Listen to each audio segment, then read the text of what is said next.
president now tweeting that Antifa is to be perhaps looked at through the perspective of domestic terror through their activities. I think what's interesting is that the FBI is currently in Portland, and so the policing style has been either beefed up or changed or not changed at all. So my first question was, are you there to improve what is happening? Or are you there to observe what is happening? It's one or the other. And so seemingly we have an event here where all eyes are on, and everybody's being watched. The violence is being watched, the police watching the violence being watched, the people watching the FBI are the whole thing is being observed as the human experiment that it is. But what we should be concerned about is that, if a person has the peaceful and lawful, ability to go and assemble and have a sign. And so the issue is that if you're at the fringe edges of that, you have people with different ideas in mind, and their idea of the equivalent of your sign-holding, protest is to fucking make a milkshake out of cement and dome some innocent person. And they both believe they're doing the same thing. If it can be connected that they're both doing the same thing, then the fucking sign holder's going to get the punishment that the brick thrower got. So if you have that designation, then you say this group is designated as blank because they engage in this, and this. And the one side will be like, that makes sense. And then based on activities, they're going to say, well, based on the activities that so-and-so has been hemmed up for, this group over here also does dun-dun-dun-dun-dun. But they're doing something totally different. Are they? By the very behaviors that you allow one side to be judged by, then you realize that all groups and all ability to assemble will be judged by that same way. And so we're either going to, take the MLK route here of, nonviolent social change, through having activity, perhaps in a pro-civil minded way where everybody agrees to shop locally or agrees to all get along at the local level. I mean, I don't know, I want to turn this whole thing into a fucking farmer's market. But at some level of walking around and buying local products and seeing people that you live in and around, you realize that the life that you're surrounded with is not the one being portrayed. So, again, how is it portrayed? Based on the media that tells you what one side to believe and the media that tells the other side what to believe? So be careful how we designate things, because what you can get is a quote-unquote quick win. You could be giving something away strategically not yet thought about.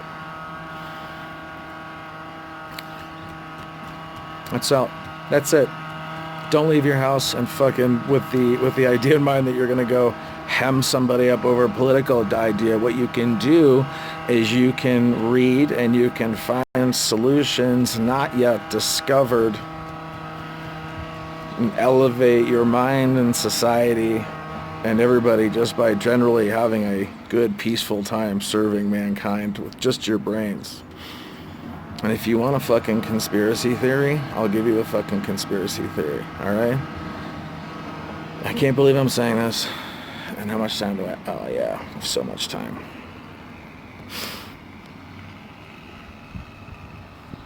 If Star Wars is a capitalist franchise, Star Trek is an admitted communist franchise. Was there Star Trek communist subversion and intrusion and invasion aimed into the deepest creative annals of the Star Wars franchise, using Disney as a Trojan horse to forcefully ruin the Star Wars franchise, along with its capitalist ideas, while at the same time taking all those shitty ideas, and then all the good ones are now in the future Star Treks as you move off into a fucking... And again, what do you think about that one? That's a solid conspiracy theory. Is this all about moving towards one economic theory or another? Is there literally one system that says we must depress the person? We must depress their thinking? We must detach them from their family We must attach them to a state. We must show that the state is more benevolent than their family. It's the family connection that brings in religion. So if we cut off the family, then the state cuts off religion.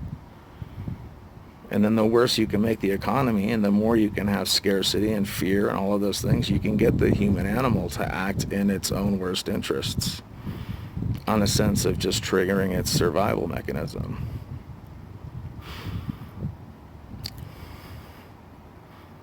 And there are people ready to ride that down until its success. And in the destruction of what that would be the rebuilding of this utopian society. But why do we have to go through this process of carnage to get there? If you already have your end idea in mind, just start now. So always be wary of the person that says peace after one more war. Peace after one more fight. I'll agree after I get one last dig in. It's it's playground shit.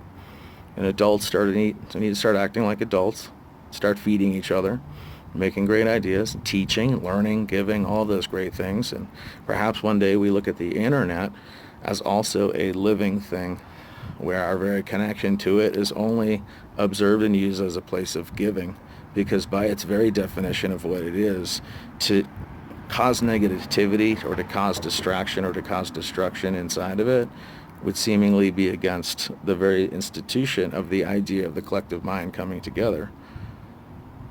So we should be wary that there are so many people pushing for a violent end. Perhaps join the team that's going to already accept the golden age is here and start working hard and find success and productivity and growth of the family and growth of local markets and growth of your civic community.